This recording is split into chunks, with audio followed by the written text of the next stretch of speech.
બા, આ તમે પડી ગયા હતા તેનું સોજો હજુ ઉતરો નથી.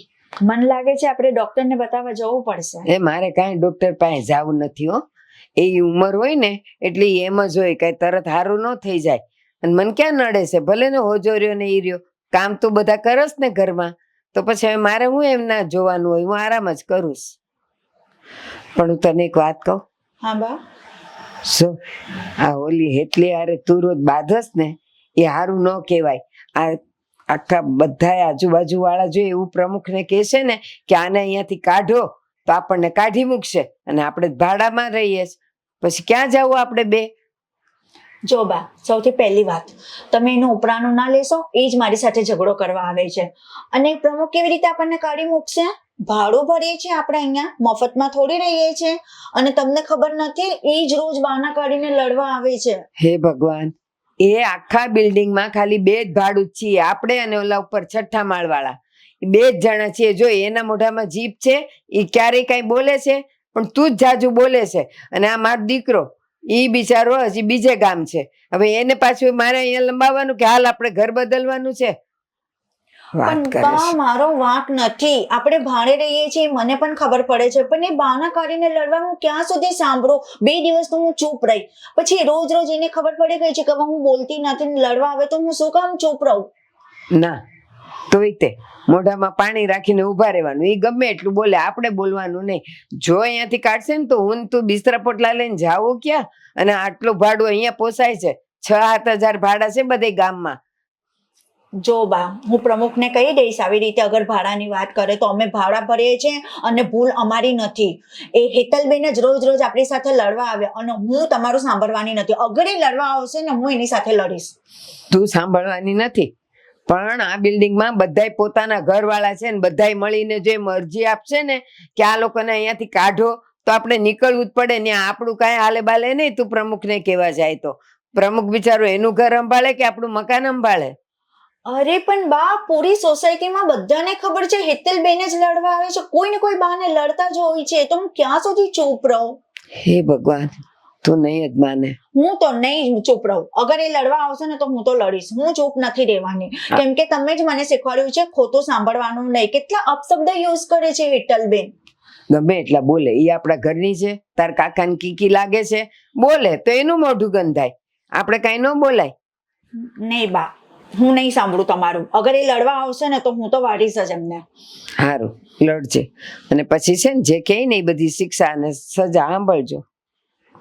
મારામાં તેવડ નથી અહીંથી બધા લબાચા લઈને બીજા ઘરે જવાની. અને મારા દીકરામાં એટલી તેવડ નથી કે એ એટલું બધું કમાતો નથી. બિચારો ઘર ચાલે એટલું માંડ કમાય છે.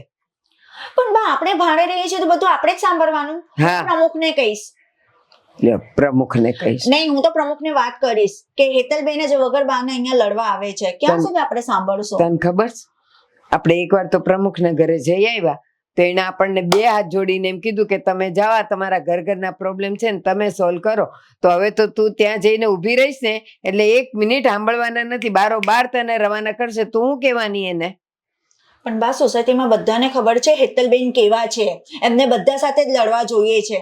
જ્યારે બધાય ભેગા થાય ને ત્યારે આપણે એકલા પડી જઈએ, ત્યારે આપણી બાજુમાં કોઈ ન ઊભું હોય. એટલી તો ભાન રાખ. મને લાગે છે મારે જ સોસાયટી વાળાને બતાવવું પડશે કે હેતલબેનનો સ્વભાવ કેવો છે. તું બતાવીશ. પોતાના મનમાં હંધાય સમજે છે, હું નહીં સમજાતું નથી. શું થયું છે? કેમ તમે તો ઓફિસે જવાના હતા ને, કેમ પાછા આવ્યા? અરે એવા દે ને.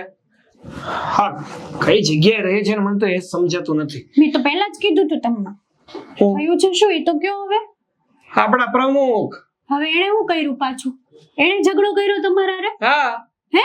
મસ્ત ઓફિસે જતો હતો તો મને બોલાવ્યો અને કીધું કે શું ચાલી રહ્યું છે આંધોઈ.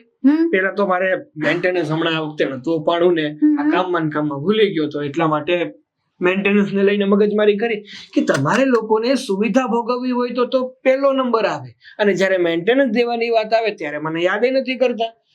તો એમાંથી મેં મગજમારી કરતા મેન્ટેનન્સ તો આપી દીધું કે ભાઈ રાખ તારી પાસે તારું મેન્ટેનન્સ.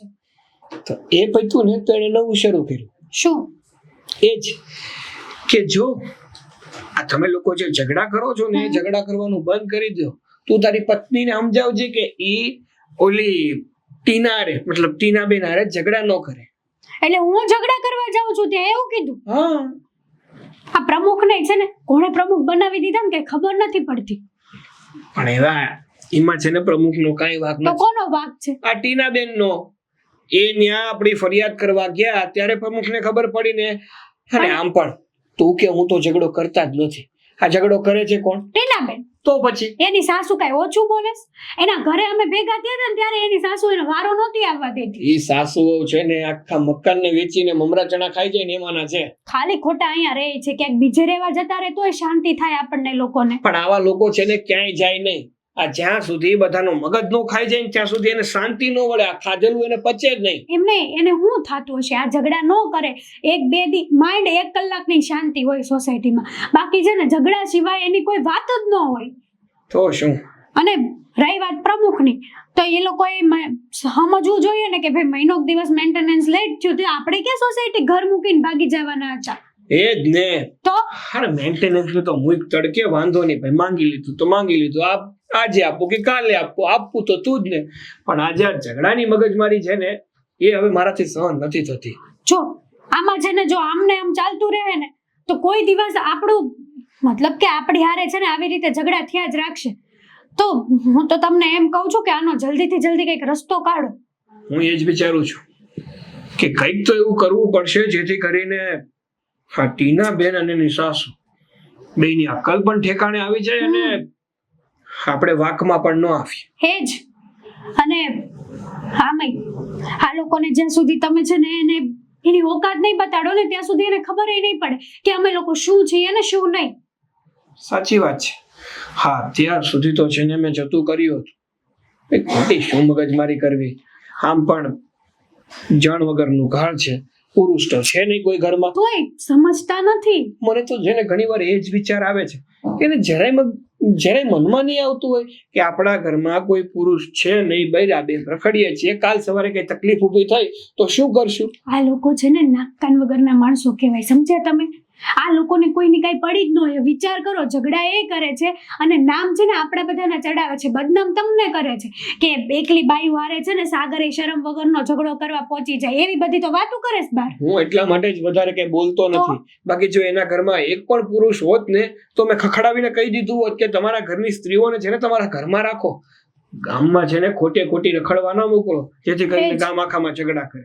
પણ ગમે તેમ થાય, તમે ગમે તે વિચારો ને આ લોકોને છે ને ઠેકાણે પાડો. હું શું કહું તને? શું? એક કામ કરીએ આપણે. બોલો. આજે છે ને તું શું? કઈ નહીં કરી જ નાખે. ચૂપ. આજે છે ને આપણા કચરાની ટોપલી આખી એના બારમાં ઠલવી આવજા. પછીનું પછી જોયું જશે. પણ એમ નહીં, થોડું રિસ્કી તો કહેવાય ને આવું રીતના. આમ તો મોટા ઉપાડે તું કહેતી હોય ને કે હું તો કોઈનાથી ડરતી હા નથી. તો હું ક્યાં બીવું છું? મેં ક્યાં કીધું કે હું ડરું છું? ખાલી પૂછું છું તમને. કરવાનું છે ને, કચરો નાખ્યા હું ને. હા તે નાખ્યા કીધું તો ખરું તને. 110%. અરે 120%. જ્યાં નાખ્યા. તો હવે જોઈ લો એને. જો તમે.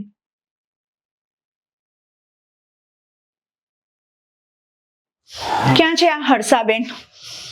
હવે છે ને આ બહુ થઈ ગયું છે. ભૂપત દાદા, આ શું છે? રોજ આ ત્રાસથી હું હવે કંટાળી ગઈ છું. આ હેતલબેનના ઝઘડા બસ પૂરા જ નથી થતા. અરે હું તો છે ને આ સોસાયટીના બધા સભ્યોથી હાવ કંટાળી ગયો છું. તમારા ઘરના ઝઘડા હોય તો ઘરમાં રાખો, મારી સુધી હું કામ તમે પોગાડો છો? અરે હર્ષાબેન, અમે પહેલા આવ્યા હતા ને તમારી પાસે કમ્પ્લેન કરવા. હું થયું પણ? અરે હર્ષાબેન, તમે એમને સમજાવ્યા હતા તો પણ રોજ વળતા જ હોય છે. એ ચૂપ જ નથી રહેતા. રોજના કકલાથી હવે હું કંટાળી ગઈ તો છું. કંટાળી ગયા તો તમે જો બેન ભાડે રોજ બરાબર છે, ખાલી કરીને બીજા રહેવા વયા જાઓ. સાગર ક્યાં છો? ઘરે છો? તો આ નીચે આવ, કામ છે. 2 જણા આવજો. પાછા સાગરભાઈ બોલાવ્યા મોટા ભાઈ. તો શું કરવું? આ રોજની રોજ એકની એક રામાયણ લઈને આવે છે. હવે કાં તો ઈ આ ફ્લેટ મૂકીને વયા જાય, ક્યાં તો આપણે વયા જઈએ. કેટલું સાંભળવું? આપણે થોડા જઈએ, આપણે તો પોતાનું ઘર છે એમ થોડા.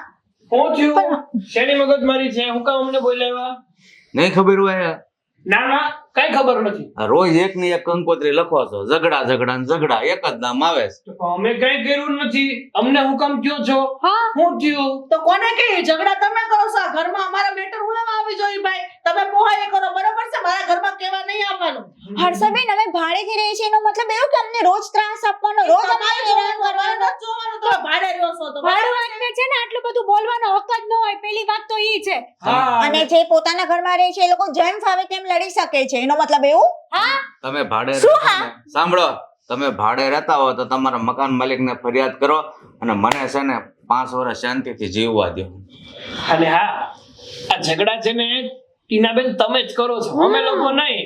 આ તમે તમારા મોઢામાં થોડુંક તાળું મારી દો ને તો કોઈની મગજમારી ઊભી થાય જ અરે નહીં. ભાઈ. તમે લોકો ઝઘડાનું બહાનું ના કરો ને તો આ મગજમારી ઊભી જ નહીં થાય. બસ હો, બહુ થઈ ગયું. હાલો તો ઊભા થાવ તો નીકળો મારા ઘરમાંથી બહાર. મારા ઘરમાં કકડાટ ન જોવાય. તમારા લીધે અમે ઘરમાં શાંતિથી રોટલા નથી ખાઈ શકતા. પણ હર્ષાબેન આ વખતે તમને હદ કરીને કે મારા ઘરની બહાર કચરો નાખીને જતા રહે હું કોને કહેવા જાઉં?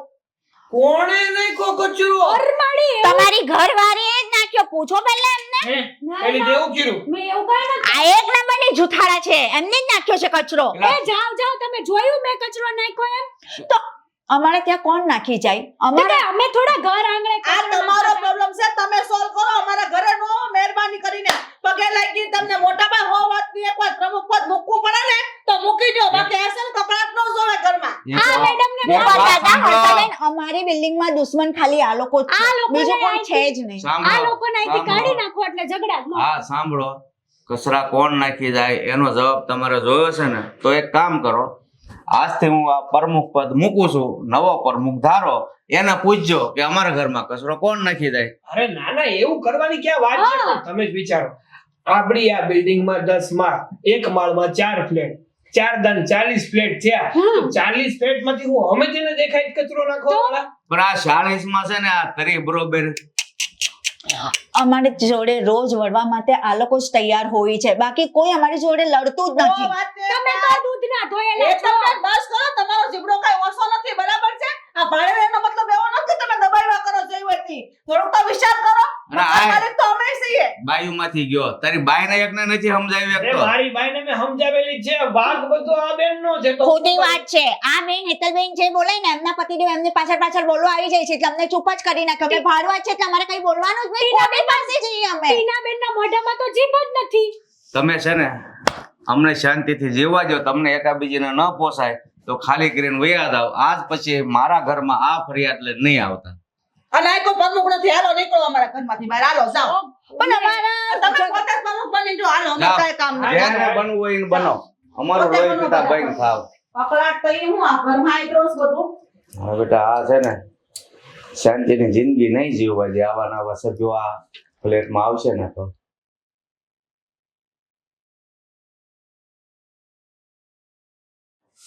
હવે બેટા હવે ચા બનાવો. હા મોટા ભાઈ. જય શ્રી કૃષ્ણ રૂપક કાકા. પાછા હું આવ્યા. ના ના, ઝઘડો કરવા નથી આવ્યા. તમારી સાથે થોડી વાત કરવી હતી ને એટલા માટે. તું બને છે એમને પ્રમુખ? સરસ સરસ લે તે. હા, હું ઉડતે ઉડતું. તો પછી હું તો પ્રમુખ પદ મૂકી દઉં છે. મને ખબર છે એટલે તો મેં ભૂપત કાકા કીધું, નકર પ્રમુખ નો કીધું હોય મેં. પણ જો મારી વાત સમજો કાકા, તમે જે આ નિર્ણય લીધો એ તમારા માટે યોગ્ય હશે, હું માનું છું. પણ આવો નિર્ણય તમે ખોટો લીધો છે. ખોટો નથી લીધો ભાઈ, સાચો જ લીધો છે. કારણ કે મારે શાંતિથી જીવવું છે હવે. વાત સાચી તમારી, પણ તમે જોવો છો ને આ છેલ્લા 5 દિવસમાં આપણી આ સોસાયટીની હાલત શું થઈ છે. એકે બિલ્ડિંગમાં સમયસર પાણી પહોંચતું નથી, કોઈ સફાઈ કરવા આવતું નથી, કચરો લેવા કોઈ આવતું નથી. તમારે કઈ નથી બોલવું હવે? જો આ છે ને 5 દિવસમાં તો અમે એટલા હેરાન થઈ ગયા છે ને કે કઈ બોલવાને લાયક જ નથી રહ્યા. ટીનાબેન તમારે? અરે આ જ ત્રાસ છે. અમારું કચરો હવે કોઈ લઈ નથી જતું. ખબર નહીં, અમને તો હવે સમજ જ નહીં પડતી કે અમે શું કરીએ. કાંઈ નહીં, નો લઈ લીધો. એકાબીજાના ઘરમાં તો તમે નાખો જ છો, તો એ સિસ્ટમ ચાલુ રાખો ને. કાકા, આ શું બોલો છો તમે? હા સાચું જ કહે છે ને. મારા જેઠ બિચારા આટલી ઉંમરે એટલા હેરાન થાય છે તો તમે નાના ઉંમરના છો તો તમે હેરાન થાવ તો તમને એટલી ખબર પડવી જોઈએ કે મોટા ઉંમરવાળા છે તેને આપણે સાથ દેવાનો હોય, સહકાર દેવાનો હોય, નહીં કે ત્યાં વાતને વધારીને વાતનું વતેસર કરવાનું હોય. સાચી વાત છે હર્ષાબેન, તમારી વાત એકદમ સાચી છે. તો પણ હવે અમને લોકોને ભાન જ ન રહ્યું અને ખોટી રીતે એકબીજા હારે ઝઘડા જ કરતા હતા. પણ તમે જ્યારે આ પ્રમુખ પદ છોડ્યું ને ત્યારે અમને ખબર પડી કે હકીકતમાં તમે તો અમારો સાથ જ આપતા હતા, અમને વાર્તા જ હતા, પણ સમજતા તો અમે નતા જડ જેવા. હા, પણ તમને ખબર જ નહોતી કે પ્રમુખ એટલે શું. પ્રમુખ કોઈના ઘરમાં કાંઈ ન કરી દે અને સોસાયટીના સભ્યો પ્રમુખને હેલ્પ કરે ને તો જ સોસાયટીમાં એકતા રહે. બાકી તમે બધા બસ પ્રમુખ, મેં થોડું આખું બિલ્ડિંગ ઇજારો રાખ્યો છે કે હું બધાની જવાબદારી લઉં. કાકા થોડી ઘણી ભૂલ તો આમની છે ને, જો અને ખાલી વાત કરવી છે એવી. હવે હમ્પિંગ રહે તો કઈ થવાનું છે? ભૂલ ક્યારેય એકથી થતી નથી. એમાં ઓછા જાજા થોડો વાક તો બધાનો હોય જ, તો જ ઝઘડો ઘરમાં થાય. ભૂપત કાકા, અત્યારે અમને 5 દિવસમાં સમજ આવી ગઈ છે, અમે કંટાળી ગયા છે હવે. અને અમને એટલું તો સમજ આવી ગઈ છે, આમાં અડધો ભાગ તો અમારા બૈરાઓનો જ હતો. બસ તો સમજીને રહ્યો એટલે બધી સોલ્વ થઈ જાય મેટર. શું કરવાનું, ટેન્શન દેવું જોઈએ બીજાને. હા, બસ એ જ વાત કરવા આવ્યા છે અમે હર્ષાબેન કે આ જો જે પણ કઈ થયું છે ને એ તમે ભૂલી જાઓ, અમે ભૂલી જાય અને આ ટીનાબેન ભૂલી જાય. હા, એટલે જેથી કરીને આપણે આપણી નવી શરૂઆત કરીએ. અને તમે છે ને જે આ પ્રમુખ પદ છોડ્યું ને એ ફરીથી તમારું પદ તમે સ્વીકારો, જેથી કરીને સોસાયટી છે ને પ્રમુખ વિહોણી ના થઈ છે. હા. એવું કહેવાય ને કે એક રાજ્યમાં જો એનો રાજા ન હોય ને તો પ્રજા કાંઈ ના કરી શકે. એવી રીતે એક સોસાયટીમાં જો પ્રમુખ જ ના હોય ને તો સોસાયટી સરખી રીતે ચાલી જ ના શકે. તમે છે ને અમારા લીડર કેવા, અમારા રથના સારથી. ઇજ્જત આપી, લીડરને ઇજ્જત આપી. હવે આપશું ને, હવે આમ જો ઊંડલા ભરીને તમને ઇજ્જત આપે એ તો જ બાકી. અને તમે અમારે તો તમે જ જોતા હતા પ્રમુખ તરીકે, આ તમે ઉતાવળમાં આવીને રાજીનામું આપી દીધું. આવા ભવાડા કરો તો કોઈ નો રે પ્રમુખમાં. નહીં, પણ સાગરભાઈએ કીધું ને હવે અમે લોકો ઝઘડાએ નહીં કરશું ને, અમે સોસાયટી વાળા બધા હરી મરીને હા, રહીશું. અને અને હેતલબેન, હા હા, હળી મળીને રહેશું. હા ટીનાબેન, એટલે તમે લોકો મને ફરીથી પ્રમુખ બનાવવા માંગો છો. હા હા હા, તો સોસાયટીના નિયમો પર જે કાંઈ આવતા હોય એનું પાલન કરી શકશો તમે? લે કેમ નહીં? કરશું. બોલો હેતલબેન, બોલો. હા, હા, અમે લોકો બધા નિયમોનું પાલન કરશું. જો કોઈ પણ ફરિયાદ મારી પાસે આવી એટલે પહેલા પ્રથમ તો વાક કોનો છે એ બાજુમાં 500 રૂપિયા દંડ લાગશે. હા, તે કાંઈ વાંધો નહીં, અમારા તરફથી તમને ફરિયાદ નહીં નહીં આવે. હવે હું મારા ઘરની બાહેધરી લઈ શકું, બીજાના ઘરની તો હું ન લઈ શકું. અમારા ઘર તરફથી નહીં આવે ને જો કદાચ આવી ને તો હું મારી તોડી નાખ. અને મેન્ટેનન્સ નહીં ભૂપત કાકા, હું પણ કહું છું અમે ભાડુઆત છે, પણ અમે ભાડુઆત તરીકે અમારી જે ફરજ છે અમે ફરજ નિભાવશું. અને હું આ બધાની સામે કહું છું, આજ પછી હું સોસાયટી વાળા જોડે પણ નહીં લડીશ. આપણે મેન્ટેનન્સ કેટલું છે સોસાયટીનું દર મહિને? છે આપણે 3500 રૂપિયા, બરાબર. એ સમયસર હું ભરી દઈશ. હા, નહીં ભરો તો બીજા 3500 લાગશે. હા, કાંઈ વાંધો નહીં. તમે કેવો એમ? 100 રૂપિયા દંડ નથી મૂકો, ડબલ જ મેન્ટેનન્સ કરી નાખવાનું. પછી ભલે આવતી 30 તારીખે ભરે. વાંધો નહીં, આજ પછી સમયસર હંમેશા મેન્ટેનન્સ આપી દઈશ તમને. મેન્ટેનન્સ વગર નહીં રાખું. બસ હંમેશા આ બિલ્ડિંગો છે ને પ્રમુખ વગરની હરખી રહેતી જ નથી. એટલે પ્રમુખ તો સારા જોવા જોઈએ. આવા સારા પ્રમુખ તમને ક્યાંય નહીં મળે. હા, હા. એકદમ સાચી વાત કીધી હર્ષાબેન. સોસાયટી પ્રમુખને નોકર સમજીને રાખે એટલે ક્યારેય કામ થાય નહીં. નહીં. સારું, અમારી ભૂલ થઈ ગઈ. હવે તમે અમારા માવતર સમાન છો, છોકરા સમજીને માફ કરી દો ને ભાઈ સાહેબ. અને તમે હારું તમારું પદ પાછું સ્વીકારી લેજો. એ સારું, પણ જો આ નિયમો જે કઈ છે એ હું લખી અને બધા માળે દઈ આવીશ, બધાના ઘરે એનું પાલન બધાને કરવાનું રહેશે. અરે માળે હું કામ જાવું છે? આ ડિજિટલ જમાનામાં તમારે બધાના ઘરના ચક્કર શું કામ કાપવા છે? આ આપણું ગ્રુપ છે જ ને. આ ફોનમાં મૂકી હા, નાખી દેજો. ચાલો ત્યારે. હાલો. એ જય શ્રી કૃષ્ણ. હશે બેન? જય શ્રી કૃષ્ણ હર્ષાબેન, મળીએ. હા, હાલો પછી નિરાતે આવશું બે ચા પાણી પીવા. જોયું મોટા ભાઈ કેવા સમજી ગયા, સમજાવાય ન પડ્યા.